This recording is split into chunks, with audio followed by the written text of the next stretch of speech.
Bismillahirrahmanirrahim. Assalamu alaikum. Review exercise 2 class 9th mathematics. Question number 2 multiple choice का है. Select the correct answer. इसमें first part है आपके पास the additive inverse of under root 5 is. तो सबसे पहले हम एडिटिव इनवर्स को थोड़ा समझ लेते हैं. पहले भी हम इस पे बात कर चुके हैं, इस पे लेक्चर हम बना चुके हैं. दोबारा इस पे थोड़ी सी बात करते हैं. फर्स्ट करें, आपके पास एक नंबर है 7. अब इसका एडिटिव इनवर्स आपके पास क्या चीज़ होगा? हर ओ नंबर आपके पास इसका एडिटिव इनवर्स होगा कि अगर आप उसको इसके साथ जमा करें तो आपके पास रिजल्ट कितना आना चाहिए? 0 आना चाहिए. कितना आना चाहिए? 0. तो 7 में अगर आप -7 को जमा करते हैं, 7 plus into minus minus 7 minus 7 0, तो ये इसका एडिटिव इनवर्स होगा. इसी तरह फर्स्ट करें अगर 5 है तो 5 का हो जाएगा आपके पास -5, 5 -5, इनको आप ऐड करते हैं, डायरेक्ट हमने माइनस लिखा तो ये आपके पास 0 देता है आपको. तो यहाँ पे आपके पास, और इस तरह अगर आपके पास माइनस का कोई नंबर हो -10, तो इसका एडिटिव इनवर्स होगा +10, क्योंकि इनको आप जमा करते हैं तो आपके पास रिजल्ट 0 आना चाहिए. तो √5 का क्या होना चाहिए? -√5. क्या होना चाहिए? -√5. और ये है आपके पास ऑप्शन, ये है आपके -√5. ये है आपके पास ऑप्शन ए. इसमें आपने ये ख्याल करना है कि माइनस बाहर होना चाहिए, अंदर ना हो. पूरे स्क्वायर रूट के साथ माइनस हो, अंदर अगर होगा तो फिर ये सिर्फ 5 के साथ कंसीडर होगा. फिर 5 का जो स्क्वायर रूट आप निकालेंगे तो उसका रिजल्ट कोई और आ जाएगा. अब ये दोनों ऐड होकर आपको 0 देते हैं. तो ऑप्शन ए है आपके पास -√5 इसका करेक्ट आंसर. अब हम देखते हैं इसका सेकेंड पार्ट. जी, सेकेंड पार्ट है आपके पास 2 × 3 + 4 = 2 × 3 + 2 × 4. ये आप देख सकते हैं आपके पास है डिस्ट्रीब्यूटिव प्रॉपर्टी ऑफ मल्टीप्लिकेशन और एडिशन. यहाँ पे अगर माइनस होता तो ये होती डिस्ट्रीब्यूटिव प्रॉपर्टी ऑफ मल्टीप्लिकेशन और सब्ट्रैक्शन. बहरहाल यहाँ पे हम देखते हैं, हाँ ये ऑप्शन है सी आपके पास. उन्होंने सिर्फ डिस्ट्रीब्यूटिव दिया हुआ है, एडिशन और सब्ट्रैक्शन की बात ही नहीं हुई. तो ऑप्शन सी को आपने क्या कर लेना है? टिक आउट कर लेना है. अब हम देखते हैं नेक्स्ट पार्ट 3. जी, थर्ड पार्ट देखिए, √-1 × √-1. तो √-1 आपको पता होना चाहिए कि ये बराबर होता है आयोटा के, और ये भी बराबर हो जाएगा आयोटा के. आयोटा इंटू आयोटा क्या हो जाएगा आपके पास? Iota square. आयोटा स्क्वेयर फिर आपके पास बराबर होता है -1 के. ठीक हो गया. तो ये आपके पास क्या हो जाएगा? आपका आंसर हो जाएगा -1. आपने यहाँ पे देखना है, ये है आपके पास थर्ड का पार्ट सी आपका पड़ा हुआ है. ये आपका रिजल्ट हो जाएगा. इसको आप दूसरे तरीके से भी कर सकते हैं. ये अंडर रूट, इस पे आप लाफ एक्सपोनेंट लगा लें. -1 बेस सेम है तो इसके एक्सपोनेंट ऐड हो जाएंगे. एक ले लेंगे और इसके पावर एक्सपोनेंट ऐड कर लें तो √-1, ये 1 + 1 2 हो जाएगा. 2 और 2 आपस में 2 और स्क्वायर रूट यानी कि 1/2 के बराबर होता है, ये कैंसिल आउट हो जाएंगे. -1 आपके पास बच जाएगा. तो ऑप्शन सी आपका करेक्ट आंसर है. नेक्स्ट पार्ट देखते हैं. जी, which of the following is greater than -3 but less than 6. तो ये सी ऑप्शन डायरेक्ट हमने इसका आंसर लिखा हुआ है. इसमें आप देख सकते हैं x सच दैट, यहाँ पे x इज ग्रेटर देन, ये जो दोनों साइड इसके कुल्ले हैं ओपन है, ये ग्रेटर को शो करता है. क्लोज साइड आपके पास स्मॉलर को. तो x -3 से ग्रेटर है और ये क्लोज साइड यहाँ पे इसकी तरफ है तो ये स्मॉलर. बाकी ऑप्शन में आप देख सकते हैं कहीं पे इक्वल लगा हुआ है, कहीं पे x जो है इससे ग्रेटर शो कर रहे हैं. तो ये ऑप्शन सी जो है ये आपके पास करेक्ट आंसर है. आप देखते हैं हम नेक्स्ट पार्ट. जी, fifth part, if n = 8 and 16 × 2 power m = 4 having exponent n - 8 then m की वैल्यू मालूम करते हैं. तो इस इक्वेशन का इस्तेमाल कर लेते हैं हम. 16 को आप क्या लिख सकते हैं? बेस कोशिश करते हैं सारे 2 के बराबर कर लें. ठीक हो गया. तो 16 को हम 2 × 2, 2 2 = 4, 4 2 = 8, 8 2 = 16. ठीक हो जाए. और ये 2 पावर m उसी तरह लिखें, ये = 4. चले इस स्टेप में 4 ही लिख लेते हैं. यहाँ पे n की वैल्यू पुट करें आप 8, तो 8 - 8. यहाँ पे देखिए ये एक्सपोनेंट का ला लगाएं, बेस सेम है तो आपके पावर क्या हो जाएंगे? ऐड हो जाएंगे. और 2 पावर m उसी तरह आ जाए. यहाँ पे बच जाएगा 8 - 8, ये हो जाएगा 0. ये हो जाएगा आपका 2 पावर कितना हो जाएगा? 4. 2 पावर m = 4 को भी हम लिख सकते हैं 2 पावर 2, ठीक होगी 2 पावर 2, और ये 0 अपनी जगह 2 इंटू 0 हो जाएगा। अब नेक्स्ट यहाँ पे कर लेते हैं, यहाँ पे देखते हैं बेस सेम है, एक्सपोनेंट का ला लगा लेते हैं, एक ले लेते हैं और पावर यानी एक्सपोनेंट इनके ऐड हो जाएंगे, और यहाँ पे 2 इंटू 0 ये हो जाएगा 0।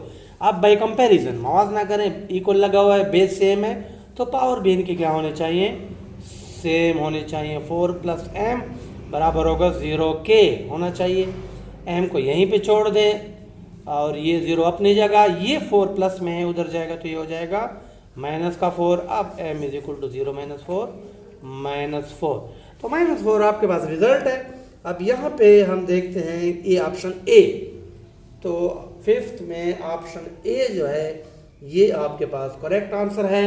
अब हम देखते हैं नेक्स्ट पार्ट जी, नेक्स्ट पार्ट है आयोटा इंटू माइनस आयोटा। आप इनको मल्टीप्लाई करते हैं। चले यहाँ पे हम एक्सपोनेंट का ला लगा लेते हैं, पहले खैर ब्रैकेट आप चले माइनस को बाहर निकाल लेते हैं, माइनस इंटू आयोटा हो जाएगा, ये आपके पास बचेगा माइनस आयोटा का स्क्वायर, क्योंकि बेस सेम है तो एक ले लेंगे और एक्सपोनेंट ऐड हो जाएंगे, एक्सपोनेंट का ला लग जाएगा, ये माइनस अपनी जगह और आयोटा स्क्वायर आपको पता होना चाहिए -1 के बराबर होता है, माइनस इंटू माइनस ये हो जाएगा प्लस, तो +1 आपके पास इसका रिजल्ट हो जाएगा। तो 6 पार्ट में +1 है आपके पास, ए है ए, ठीक हो गया, तो ऑप्शन ए आपका करेक्ट आंसर है। हम देखते हैं नेक्स्ट पार्ट जी, नेक्स्ट पार्ट है multiplicative identity of real number. Multiplicative identity क्या चीज़ होगी आपके पास, फर्स्ट करें कोई आप एक नंबर लें, उसके साथ आप किस चीज़ को मल्टीप्लाई करें कि दोबारा आपके पास वही नंबर आ जाए। तो 1 ऐसा नंबर है हमारे पास कि इसको हम किसी भी नंबर के साथ मल्टीप्लाई करें दोबारा वही चीज़ आती है। 4 के साथ मल्टीप्लाई करें 4, -7 के साथ मल्टीप्लाई करें -7, इसी तरीके से किसी भी नंबर के साथ आप इसको मल्टीप्लाई करते हैं तो आपके पास वही नंबर आता है, उसकी सेप पे कोई फ़र्क नहीं पड़ता। तो यहाँ पे ऑप्शन बी है आपके पास, ऑप्शन बी में 1 आपको नजर आ रहा है, तो ये आपका मल्टीप्लिकेटिव आइडेंटिटी है आपकी। नेक्स्ट पार्ट है 8, 0 इज वो कहते हैं कि 0 पॉजिटिव इंटीजर है, नेगेटिव है, या नेदर पॉजिटिव नर नेगेटिव, या ऑप्शन डी में वो कहते हैं नॉट एन इंटीजर। तो सी है ऑप्शन ये। हम पार्ट 8 को अगर आप देखें तो वहाँ पे 0 की बात हो रही है, 0 को हम न पॉजिटिव लिखते हैं न नेगेटिव लिखते हैं, नेदर पॉजिटिव नर नेगेटिव, तो ऑप्शन सी उसमें आपका करेक्ट है। अब हम देखते हैं नेक्स्ट पार्ट, आयोटा की वैल्यू दी हुई है, इसके बाद इक्वेशन है और x की वैल्यू मालूम करनी है हमने। इस इक्वेशन को हम सिंप्लीफाई करते हैं, यहाँ से x की वैल्यू को मालूम करने की कोशिश करते हैं, ये दोनों के साथ मल्टीप्लाई करते हैं, 3 आयोटा इंटू 2, 3 2 6 आयोटा हो जाएगा, plus 3 5 15 iota into iota square. यहाँ पे x प्लस 6 आयोटा को फिलहाल इसी तरह लिख लेते हैं। अब 6 आयोटा प्लस 15 आयोटा स्क्वायर की जगह -1, और ये बाकी सारा उसी तरह आने दें, ठीक हो गया। 6 आयोटा प्लस इंटू माइनस ये हो जाएगा माइनस का 15 is equal to x plus 6 iota. अब इसको ऑर्डरिंग कर लें इसकी, पहले कॉम्प्लेक्स नंबर में हम रियल पार्ट लिखते हैं जो कि है आपके पास 15, तो -15 को पहले लिख लें, 6 आयोटा बाद में, यहाँ पे x को हम रियल पार्ट कंसिडर कर लेते हैं और इमेजिनरी पार्ट 6 आयोटा बाद में। अब यहाँ पे आप कंपैरिजन कर सकते हैं, इक्वल लगा हुआ है, यहाँ पे इमेजिनरी पार्ट 6 आयोटा, यहाँ पर भी 6 आयोटा, तो जो आपके पास रियल पार्ट हैं वो भी हम क्या कर लेते हैं, इक्वल कंसिडर कर लेते हैं कि वो भी आपस में क्या होंगे, बराबर होंगे। तो -15 x के बराबर होगा यहाँ पे, तो by comparison x is equal to -50, ठीक होगी। तो ये आपके पास ऑप्शन आ रहा है ऑप्शन बी, तो ये आपका करेक्ट ऑप्शन है, उसमें आपको -15 नज़र आ रहा है। अच्छा, इसको अगर आप सिंप्लीफाई करना चाहें, यहीं से हल करना चाहें, कंपैरिजन अगर आप कहते हैं कि हम नहीं करते तो x को यहीं पे छोड़ दें, -15 अपनी जगह, ये प्लस 6 आयोटा अपनी जगह, ये प्लस 6 आयोटा इस तरफ आएगा तो क्या हो जाएगा माइनस का 6 आयोटा, ये और ये आपस में कैंसिल आउट हो जाएंगे। फिर भी आप देख सकते हैं -15 बराबर है x के, और x इज इक्वल टू -15। देखते हैं नेक्स्ट पार्ट। नेक्स्ट पार्ट है हमारे पास 0 अंडर द रूट। तो 0 का जब आप स्क्वायर रूट लेते हैं तो आपके पास रिजल्ट 0 आएगा, जो कि है आपके पास ऑप्शन ए में जो है आपके पास 0 दिया हुआ, ये आपका करेक्ट ऑप्शन है। आप अगर इसको किसी तरीके से हल भी करना चाहें तो आप हल कर सकते हैं दूसरे तरीके से। फर्ज करते हैं कि 0 को हम कोई एक्सपोनेंट आप इसको दे दे 2, स्क्वायर रूट अपनी जगह, क्योंकि 0 को जब आप स्क्वायर देंगे तो दोबारा हमारे पास 0 ही आएगा। ये और ये आपस में कैंसिल आउट हो, फिर भी आपके पास 0 आएगा।